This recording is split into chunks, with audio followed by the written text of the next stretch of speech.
Welcome to the Artistic Foodies, the show that explores life through the lens of art and food. I'm Abbas Mohamed. And I'm Irfan Rydhan. And today we're talking with Narjis Sheikh, the founder and executive director of the Muslim Literary Festival. Narjis Sheikh is a Shia Muslim romance writer and the founder of the Muslim Literary Festival, which connects Muslim writers with education, resources, and opportunities in publishing and the creative arts. She has served as the events and curating director at GAMA in San Francisco, where she organized art exhibits and large-scale community events. Narjis was also the volunteer coordinator for HalalFest, which has organized some of the Bay Area's major halal food and cultural festivals. Narjis's writing often explores themes of identity, family, food, and chai.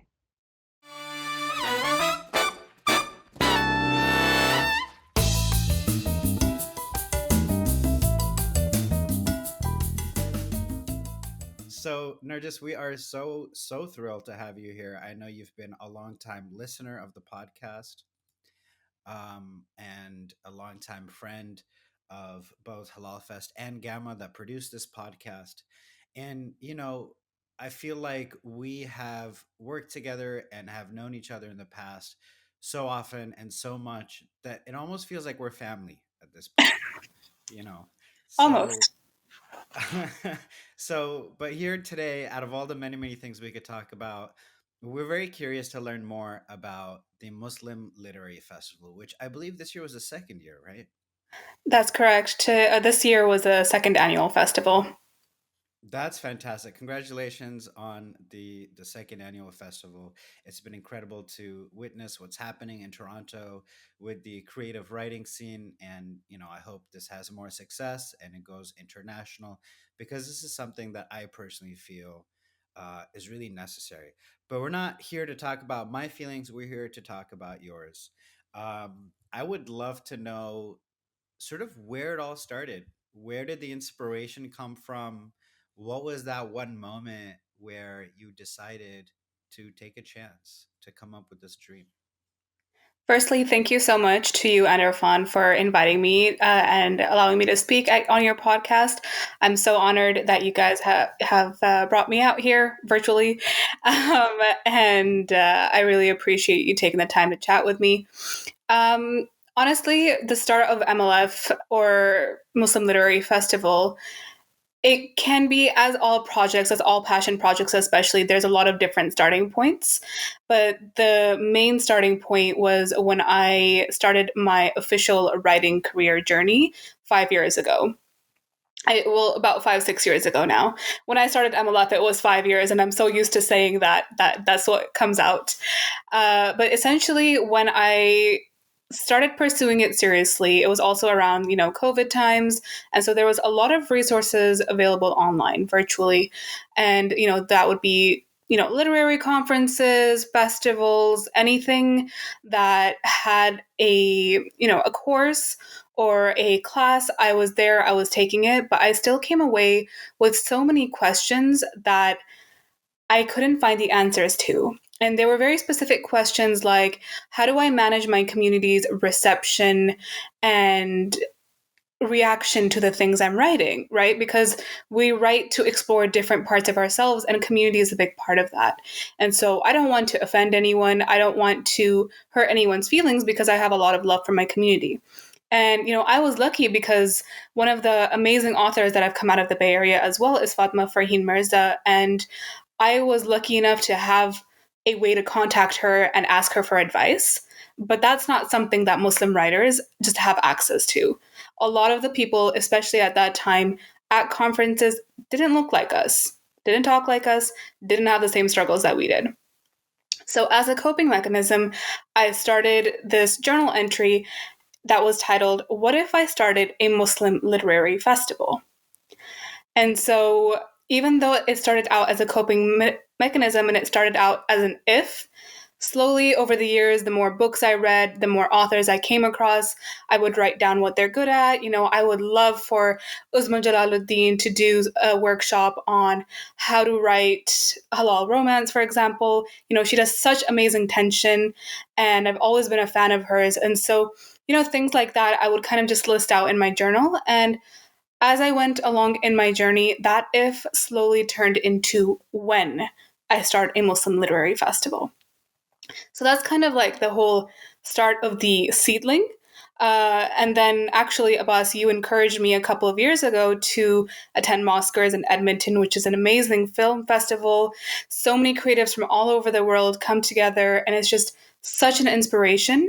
And at that time, even though I had been living in Toronto for about 4 years, because of COVID and because I didn't really know anyone here in the creative scene, I didn't have access to the literary or the creative scene like I wish I did. But after coming to Oscars and meeting all the cool people that were from Toronto once we returned home, I started collaborating with other folks like Raz Haider, Hira Faruqi.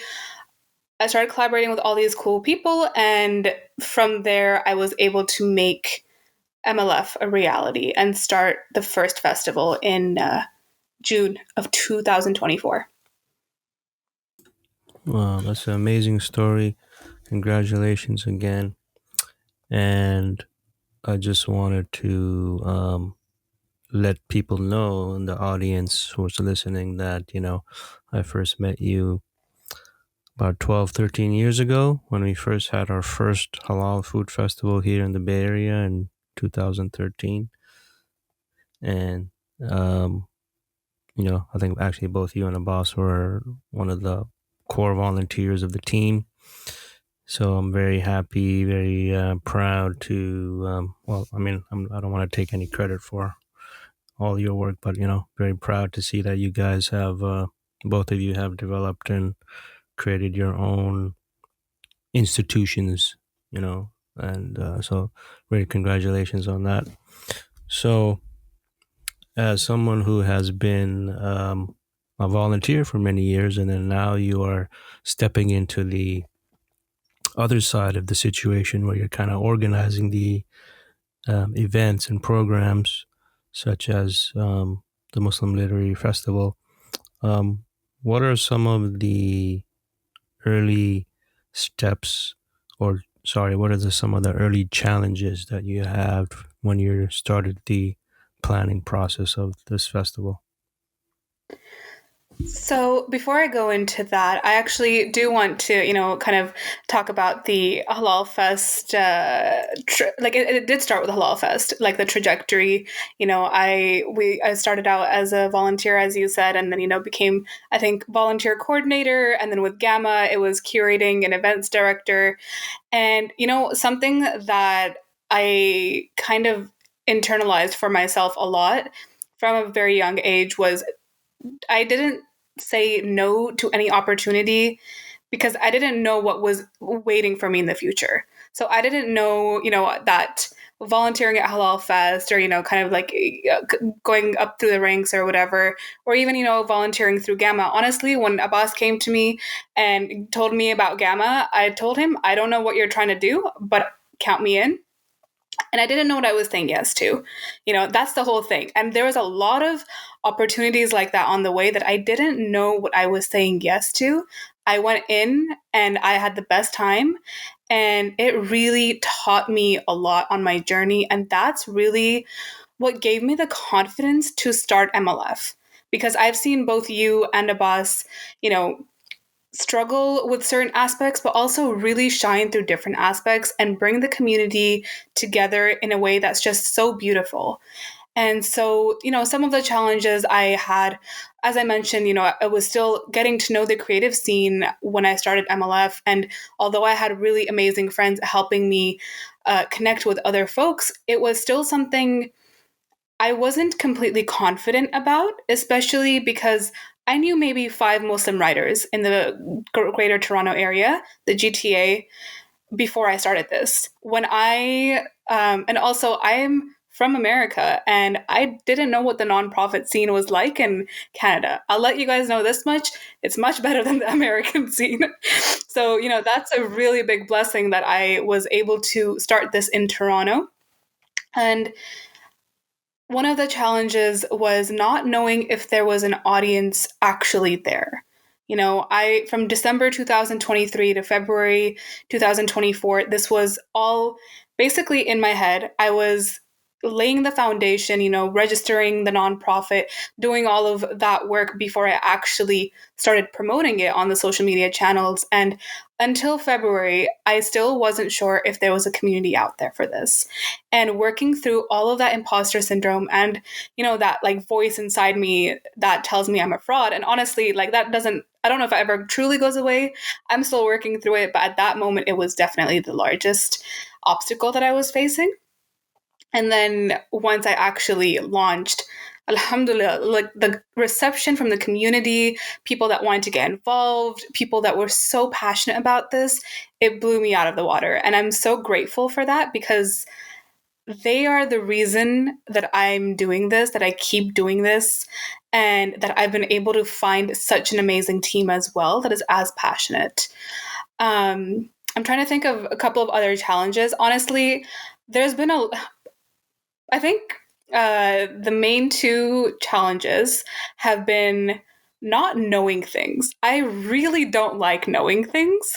And so it's very frustrating.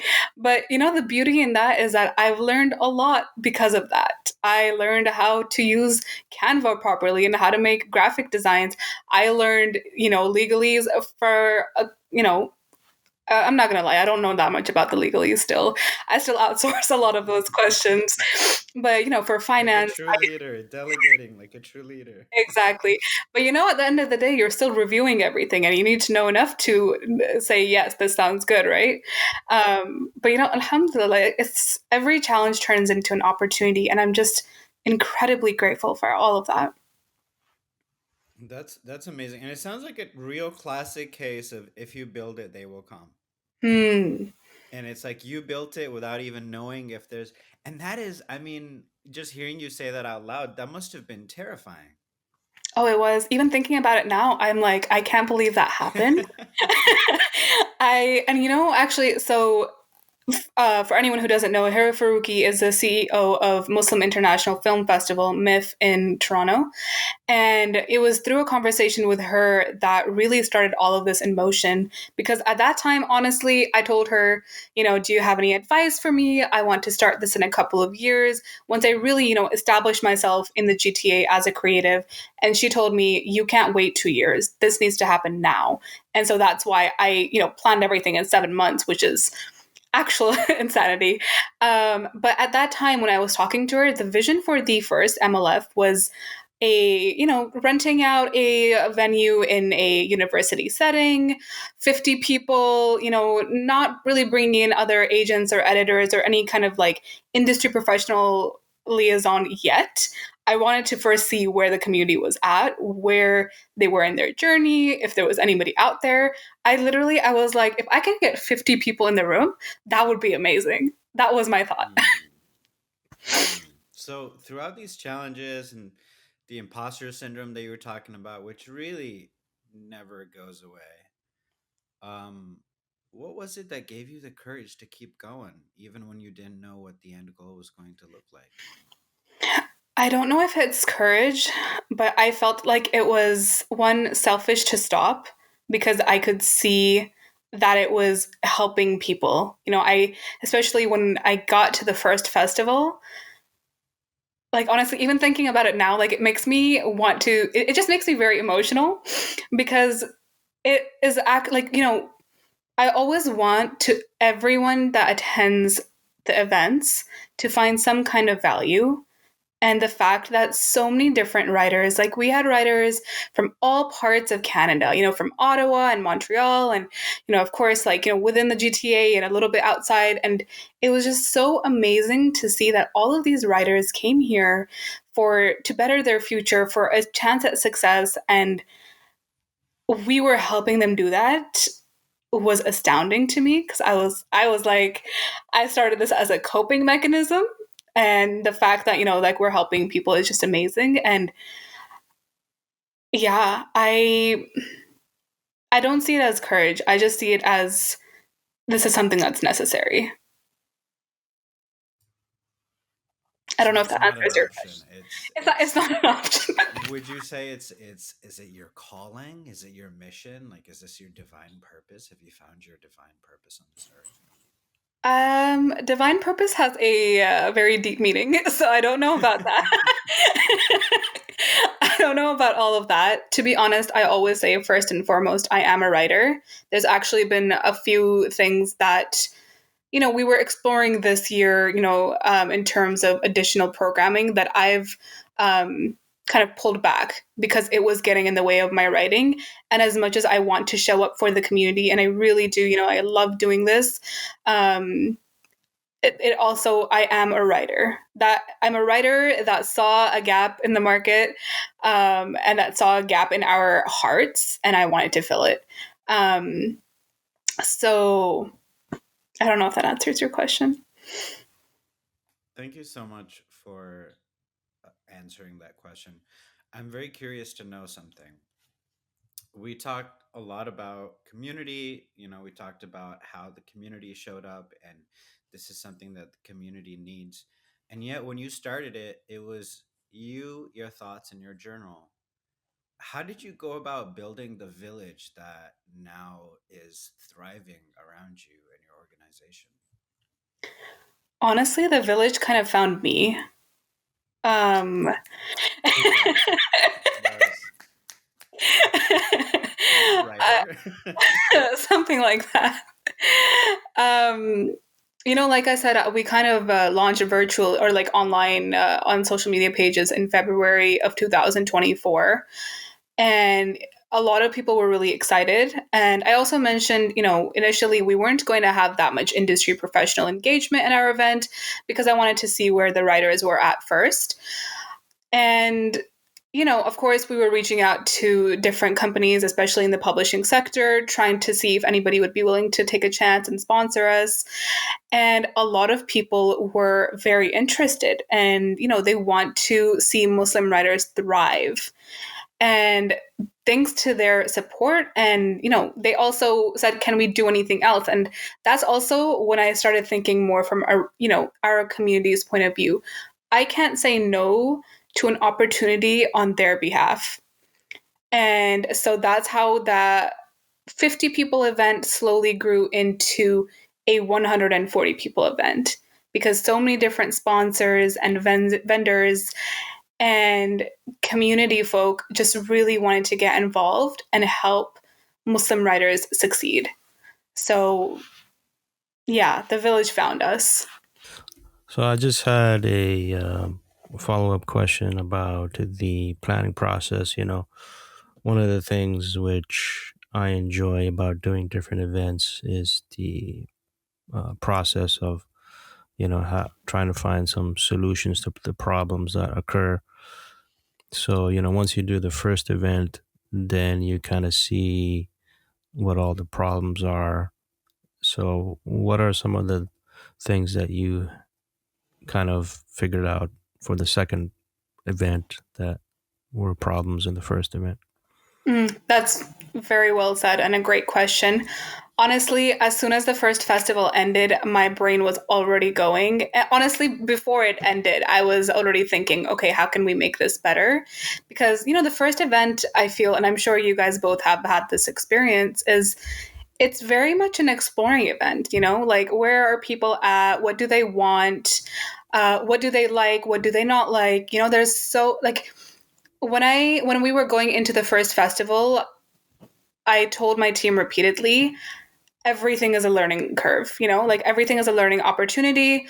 We don't know how it's going to go. And, you know, just kind of embrace the process. And so after the first festival, I really wanted to kind of fine tune our mission. And so our mission as it is now is we provide Muslim writers with education, resources, and opportunities. And so after that event, every single decision I made for MLF, for any kind of event or opportunity, it had to come back to that. So is it fulfilling one of those pillars, education, resources, opportunities? So that's a main learning thing that came out of the first event that I wanted to, really fine-tune the mission. And the other thing was, just a bigger venue, of course, and, involving more industry professionals. At our first year, there was one-on-one meetings available with literary agents. And at the second one, at the one that just happened, we were able to include opportunities with acquiring editors as well. And I don't know how familiar you guys are with like the traditional publishing route. I can go into that if you like, but basically both literary agents and editors hold a very key role in helping Muslim writers succeed in the traditional publishing route. And so that is an amazing door that opened for us. And yeah, honestly, there's a lot of, learning opportunities that were there. Honestly, there's probably a whole list of them, but that's, I think, the main two. Okay, great. Just a question that I think many people have is like, if you have an idea for a book, like including myself, I've always had different ideas. So what is the process of getting obviously you have to write the book, and then once you get it right, what's the process of getting it published? What are the steps that you have to take? Like, I know it's probably a long process, but maybe you can summarize it in like 2 minutes or something. That's a great question. It honestly depends on what you're wanting out of that process. So, for example, Abbas self-published his book, right, An Opened Heart. And because he did that, he retains a lot of the power, over the book cover design, over the actual book itself, the content, the distribution, everything from A to Z, he has that control. So that's important for him. Now, the traditional route, this is a little bit where it gets a bit complicated, but you don't have as much power, but there's publishing houses that can still give you that team that would help you, with your marketing, your promotion, with different, obviously cover design, with different kinds of the parts that go into creating a book. But I'm just going to rewind it a little bit, actually. So when you finish your book, the first thing you need to do is send it to a literary agent. And basically, this literary agent, they work on commission, first of all. So they need to be, one, very passionate about the book and the author that they're bringing on. And two, they're always going into a business partnership with the author, thinking about, okay, who can I send this book to? Which publishing house, which editor would be really well aligned with this book? And so from there, once you sign with a literary agent, the agent will then, either help you refine the book before it goes on to the next process, or if it's good to go, then they'll start, sending it to publishing houses. And this part of the process is called going on sub, because you're basically submitting your book, you're shopping around to different publishing imprints. And then once you, inshallah, get the book deal with a publishing house, with, the editor, they help you, kind of, if the book needs to be refined more, they refine it. And then once the editing part is done, and this also, by the way, this takes ages. Like, it can take, honestly, anywhere from weeks to years to find an agent. And then same with getting a book deal, from weeks to years. And, one of the reasons that Muslim Literary Festival exists is to also kind of show writers how to navigate around all the barriers that exist in the industry, because those barriers are what, is the difference between getting a book deal in months versus in years. It's one of the reasons. And so, yeah, and then, once you get to the publisher, once you get the editor, then, from there on, like, they kind of help you with the distribution, the marketing, all of that stuff. And then from when you get the book deal to when it's actually published, it's probably 2 years. So that's the traditional route. And then the indie route is a little bit different as well. I think my 2 minutes are up, but I think that's like, I also don't have as much experience with that one myself. But those are the 3 main routes as I know it. If you want Thai food that brings the real heat, it's got to be Thai Recipe Cuisine. the Bay Area's only fully halal, authentic Thai spot. Expect creamy curries, flavor-packed stir-fries, and sizzling noodles packed with bold, unapologetic flavor straight from Thailand.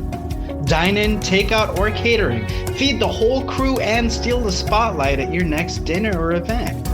Visit them at 1715 Lundy Avenue, Suite 180, in San Jose, California. And check out the website, ThaiRecipeCuisine.com. Your next favorite halal Thai fix starts here at Thai Recipe Cuisine. So we're sitting here with the founder and the director, executive director of Narjis Sheikh, who every time you check in on her, she's going to have another title to her role. Her latest role is most recently joining the advisory board for BIPOC of Publishing in Canada. So if you're in Canada or anywhere in North America and you're an author, Narjis is probably the best friend you can have right now in the industry. Narjis, I'm wondering, and I'm very curious about your journey as to how you came to the pinnacle of success that you're at right now. I know Muslim Literary Festival is just in its second year, but you had over 150 writers and authors in attendance this year. Can you take us back before all the glitz and the glamour, before you were on the news talking about Muslim Literary Festival? What was that one moment when you wrote in your journal, what if I started a Muslim Literary Festival?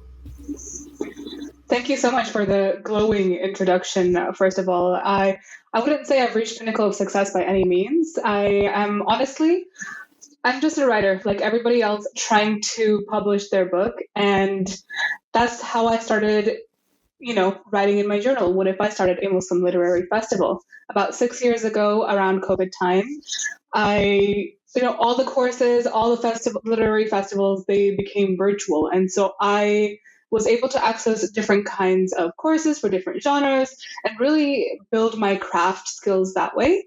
But there was something big missing. There was a lot of questions I had and nobody to really turn to for them. And so that's when as a coping mechanism, I wrote in my journal, hey, what if I started a Muslim Literary Festival? I wrote down all of my favorite authors, Sabah Taher, Fatima Farheen Mirza, Uzma Jalaluddin, and I wrote down what I really enjoyed about their books, whether it was, how they created romantic tension or just the way they wrote their prose. And that's sort of how it came to be. What was the emotional landscape for you? What was bubbling up for you in that moment? I mean, when I think about it, I imagine a project of that scale. I get terrified. I'm like, how am I going to pull that off? And I'm so impressed that you did. And I'm curious to know what gave you the courage to push through and make this dream a reality. So, it wasn't like I woke up overnight and I said, I'm going to do this tomorrow, right? So, initially it was a what if. It turned into a when over the years, when I kind of noticed even more and more what a gap there was in the industry between Muslim writers and the rest of the publishing world, the success that awaited us. In 2023, I believe, you actually pushed me to go to Moscars. You encouraged me to go to network with folks. And over there, I met so many amazing creatives from here in Toronto. And by meeting them, that's how the doors slowly started opening. I talked to the right people who connected me with the right resources. And, piece by piece, that's how MLF came to be. It wasn't an overnight thing at all. There's no such thing as an overnight success. And like I said, we are still building forward. For me, I don't measure things by, we were so successful. No, I measure things by, did we provide value? Did we do what we set out to do? And of course, the biggest thing is that, for GAMA, I was the events and curating director for a few years, and we started from scratch. I didn't even know what curating meant for the first 2 years that I was doing it. And, you gotta jump in head first, even with volunteer coordinating in HalalFest. I joined initially as a general volunteer and then built my way up. And, the accumulation of skills from both of those roles really helped me establish a not-for-profit in Canada, somewhere I've only lived. At that time, I had only lived here for about 4 years. It's amazing, and I've heard the phrase that it takes at least 10 years of immense hard work to become an overnight success. So I really appreciate you sharing your stories and your perspectives. I'm going to sound like a very old Desi uncle here, but I remember when you were a young volunteer at the Halal Food Festival. But no, I congratulate you on your success, and I've seen you come a very long way since the days of HalalFest when you first started as a volunteer. So congratulations again to all your success. So I'm one of those people who are enjoy the process of organizing events and going through the whole planning stages. So can you tell us a little bit about some of the challenges you had in putting the event together? Absolutely. So actually, the first year when I was putting this together, I just wanted to see what kind of writing community there was in the GTA. I myself knew probably 5 Muslim writers. So I wanted to really explore, what is the need here? With any kind of new business that you start, you first kind of see, where is the gap? Where is the consumer base? So the first event that we were planning, I actually had a vision of about 50 people. We were going to rent out a space in a local university and, just kind of build it from there. The first couple of years are always very exploratory, trying to see what sticks with the community, what sticks with your target market. And as I was networking, I was, talking to different publishers and different literary agencies, and as well as, different community members, because once I actually launched the social media page on Instagram, a lot of writers were coming out and saying how excited they were. And that's when I realized that this 50 people event was going to be a lot bigger. And, by the grace of Allah, like the venue canceled. They were like, we don't have the space for you anymore. And so I said, you know what? That's fine with me. So we found a bigger venue. And, mashallah, when we actually had the event, including volunteers, including vendors, we had about 140 people come out. And so, that was a big challenge because I was establishing the not-for-profit at the same time as marketing the event and seeing where the needs are, and kind of building this community as much as I could. And, I could have easily said, no to the literary agents who were, offering to come out and have one-on-one meetings with the writers. I could have easily said no to several opportunities, but who was I to say no on the behalf of all of these writers who are trying to get to the next level? And that's exactly why I started MLF. So initially that was kind of my business thinking going into it. And, it's a little bit of a business thinking, a little of creative thinking, and I definitely have a bleeding heart. In the publishing world, I am what they call a cinnamon roll. And so, the first year was definitely filled with a lot of... Wait. What's a cinnamon roll? You've got me so curious. You can't just glaze over that real quick. That's nuts. No, honestly, a cinnamon roll is basically just somebody who's really soft. Like there's different levels of cinnamon rolls. So I look like a cinnamon roll, but I could kill you. Like that's the kind of cinnamon roll I am. Like they say, like they look like they can kill you, but they're a cinnamon roll. So there's just different varieties. It's like a cinnamon roll with nuts, but you're allergic to nuts. There you go.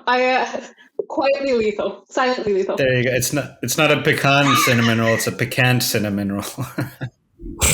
I can't help myself. Quick follow-up question here.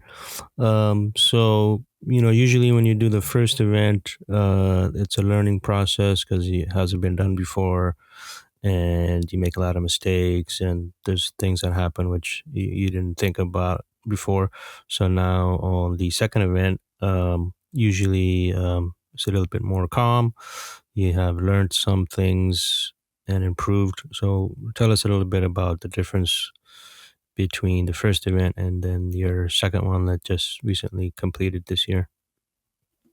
Definitely. So, as there is, there's always more of a personal learning experience as well as a macro learning experience. So for me, I definitely learned a little bit more about how to manage my own stress levels as well, like my own anxiety, my own stress, because if I don't manage myself, that seeps into my team. So that was something that was really important to me to like really get a grasp on. So, alhamdulillah, I mean, my team can probably speak more to this, but, I was able to keep myself calm for the most part. And I think that was really helpful for the guidance of, guiding my team. The other thing on a more macro scale would be, like I said, it was kind of like, exploring what clicks with community members the first year, what clicks with our writers. And from there, I was able to see that there is definitely a more of a need to focus on resources, education, and opportunities. So our first event was a little bit more, community based in the sense that,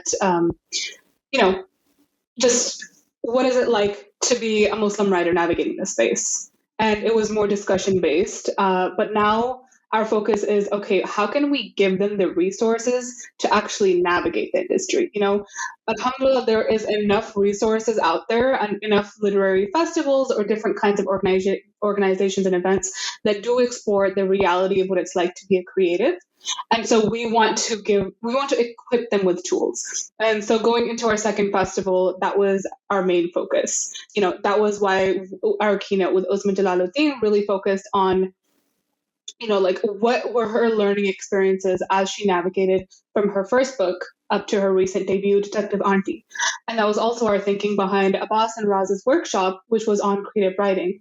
And we purposely told them to keep it vague because we had about 180 people at the event, including volunteers. And we wanted every person to find some kind of value. And so with a creative workshop like that, whether you're an experienced writer, like a boss, let's say, or you're a beginner writer trying to figure out, okay, do I want to do this? What do I want? There is something for everyone in that kind of workshop. And so again, we were still trying to see, okay, where are our writers? What genre do they write in? What audience are they writing for? What level are they at? Because the more we know about our audience, the better that we can plan our events. So yeah. So I also want to take a moment to reflect on my experience at the festival because I got to enjoy some firsthand experience of the work that you've done in Toronto earlier this year. So maybe for some of those who are listening, for our listeners who didn't know, I went ahead and published a book of poetry earlier this year on the 1st of April in the year of our Lord 2025. And, it's been quite a journey. I self-published the book. I didn't go with a traditional publisher. And I didn't actually know very much about the publishing world at all. That's why I went through self-publishing, is because I tried to figure it out. I got overwhelmed and like, you know what, I'm just going to do it myself. And that's because I didn't attend MLF the year before. I feel like now that I've seen it and I've experienced it, I feel like anyone who goes in there with an idea, with a plan, is going to walk out with a strategy. Anyone who goes in there with an intention and a desire is going to walk out with an idea. And anyone who goes in with a strategy, the book already written, perhaps they're going to meet their publisher, perhaps they're going to meet their agent, perhaps they're going to find a connection. So like you said, it really was something for people at every level. And I find that really inspiring. And so when you asked me to do a creative writing workshop, I had that in mind. And I thought, you know what? It doesn't matter to what level of expertise you are. You can always write more. And it doesn't matter how good the end product is, at least for my creative writing. I'm sure in your world, the literature world, the publishing world, it matters a lot how the end product is. But at least in this creative writing workshop, not having those parameters just allows you to connect with yourself. And I feel like that's what my poetry book is about. That's how my workshops are about, is like, how do you keep your heart open? How do you keep a conversation going with your heart? And, like you mentioned, there's 180 people in that room. Raz and I got a chance to not only talk to people about, some important things about the creative journey, like not aiming for perfection, knowing when to step back, getting, help as well, and, figuring it out. with the help of others as you go along. But I think one thing that still resonates with me quite a bit, and I'm so grateful for the opportunity to do this, is that Raz and I had 3 prompts. Now you have 180 people in the room. Let's say 150 are actually writing. With 3 prompts, that's 450 new poems being written in that room within the span of an hour. And that was really moving, because that's a lot of poems. And even after that, like seeing how people responded, seeing how there were people who were already writers, they've already got books ready, and they were like, you know what, this helped me a lot with my writer's block. And so that is, I think, something that has immense potential, and I hope to carry it on wherever I go, and whatever good can come with that. I just want you to know, Narjis, that you're a big part of that, and I appreciate you for giving me this opportunity. Nice. Hey, did you guys collect all those poems that were written that day? You can that is copyrighted information that is protected. We protect our writers and their privacy. You can make a collection out of that for your next event too. You can say, hey, here's some, poetry that we have created. That's true. Right? That's actually a really great idea. I'm happy to offer mine. Maybe we can collect that at some point. Yeah, it'd be cool. Maybe next time you just let them know beforehand, like, here's an opportunity, send in the stuff you wrote today, and you're going to be published in our chapbook next year.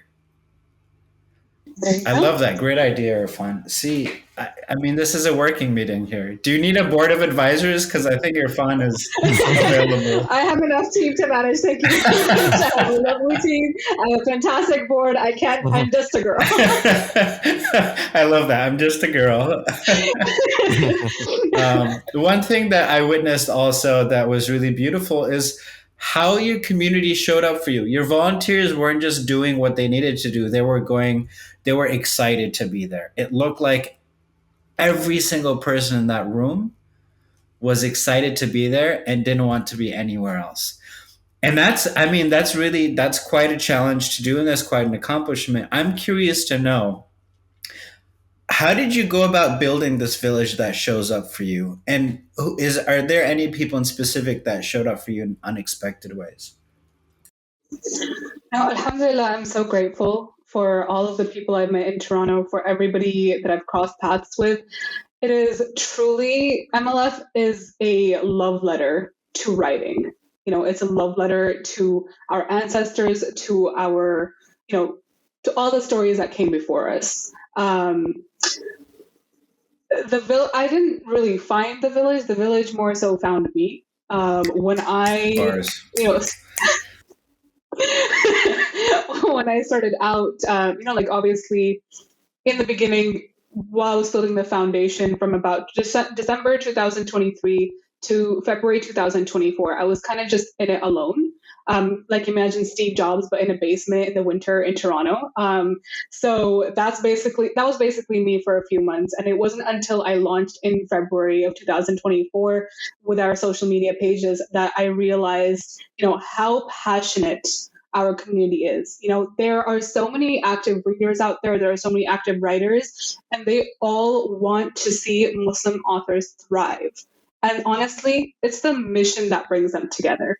It's not me. It's not, honestly, I don't know if it's MLF either. It's the mission of, we just want to see Muslim writers succeeding. We want to see them sharing their stories with the world. And so that's where my amazing team comes in. They're all so committed to the cause. They show up every single day and they give it their 110%. And I'm so grateful for that, because they are what makes MLF. And to answer your second question of, who kind of showed up unexpectedly, honestly, the first year, and this is a little bit of my own imposter syndrome speaking, it has no reflection of MLF, but I was surprised by everybody. It was the first year. And it's kind of like, the early investor thing. Like, they don't know what's going to happen. They don't know what I'm going to do with their money or their support or anything. It's all blind faith at that point and just belief in the mission. And I'm just so grateful, especially to everybody, every single sponsor, every literary agency, everybody who offered me words of encouragement. They are the village. They are my support system.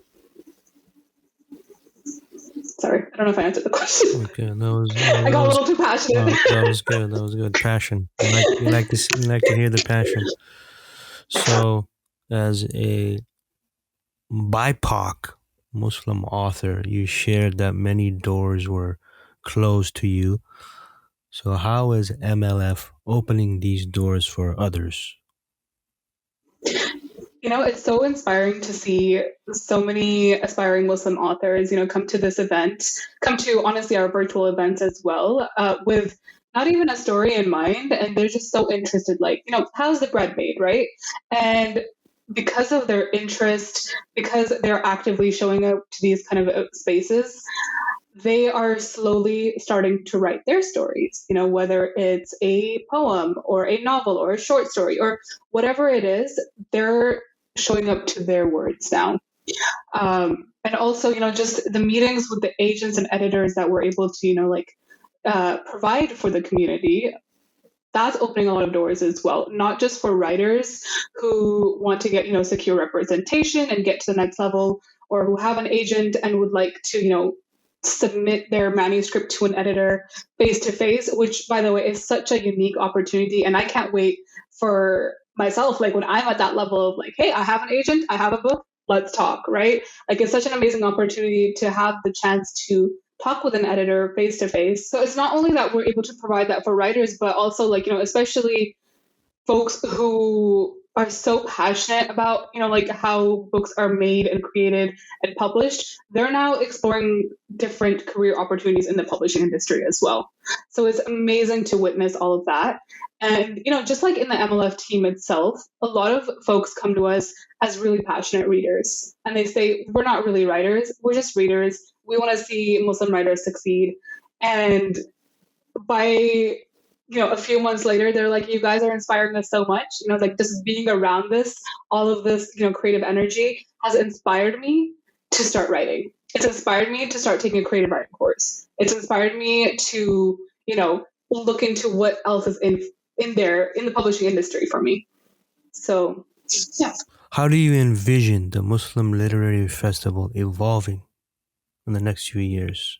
That's an excellent question. So, like I said, we definitely want to increase focus on providing Muslim writers with education, resources, and opportunities. And that is the main mission behind every single thing that we do. So, of course, we will continue to have our flagship festival, inshallah, with the workshops.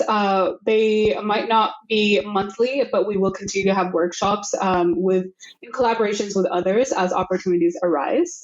And we also, inshallah, will continue to have creative labs as long as, people want them. And creative labs is essentially where Muslim writers come together, every third Sunday of the month. And we just write together. And if there's anything we want to talk about, anything that's like, oh, I can't figure out this pothole, why did this person kill this person? What was their motivation? We talk it out. We're in it together. So that's, the main mission, the main programming that we have planned for MLF. And, there's a lot of, my mind is always going. It's always going. I have a lot of different ways that MLF can grow in. But I don't want to overpromise, so I'm going to keep a lot of it to myself.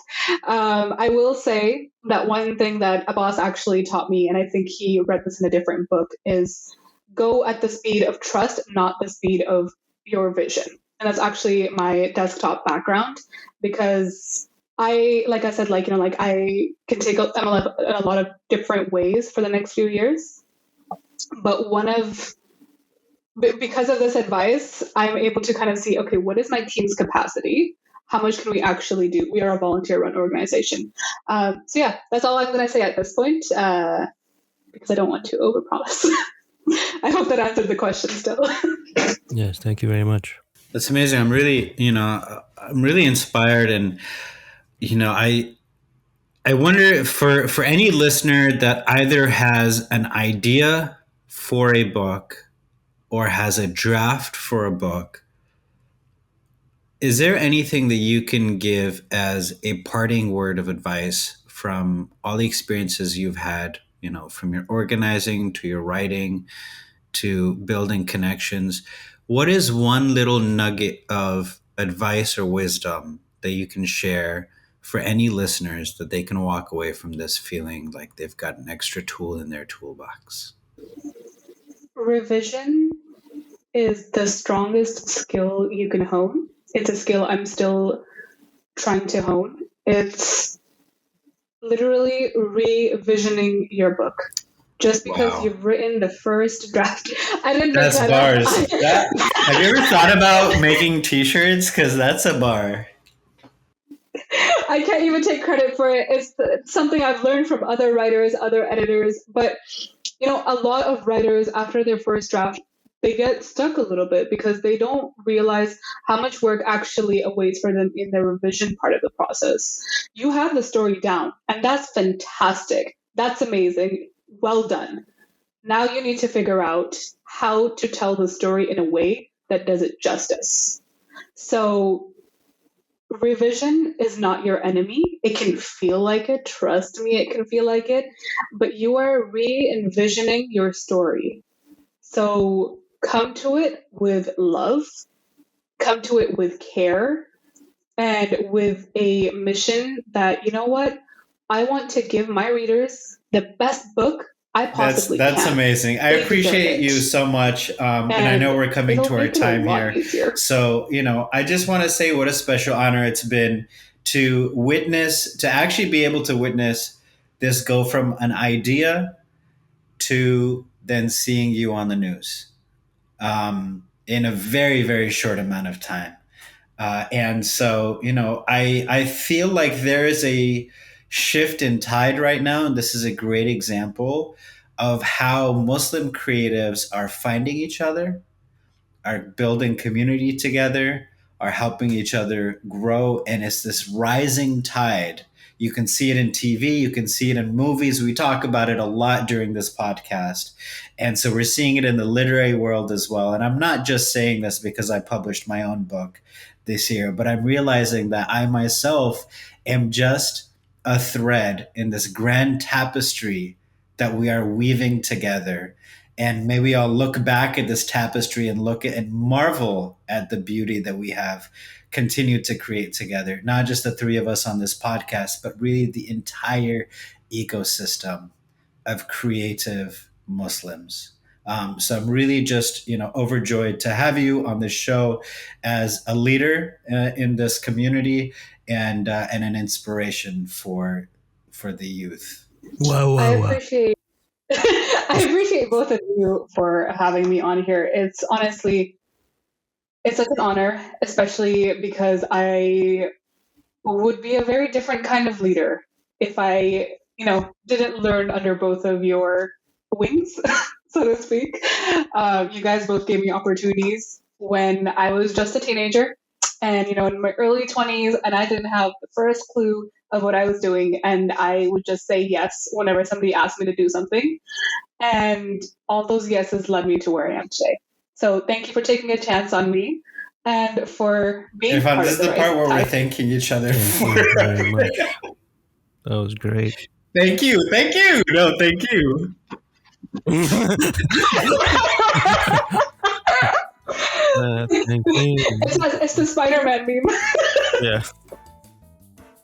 Thanks so much for tuning in to the Artistic Foodies. Before we go, show some love for your favorite podcast by leaving us a review on Apple Podcasts.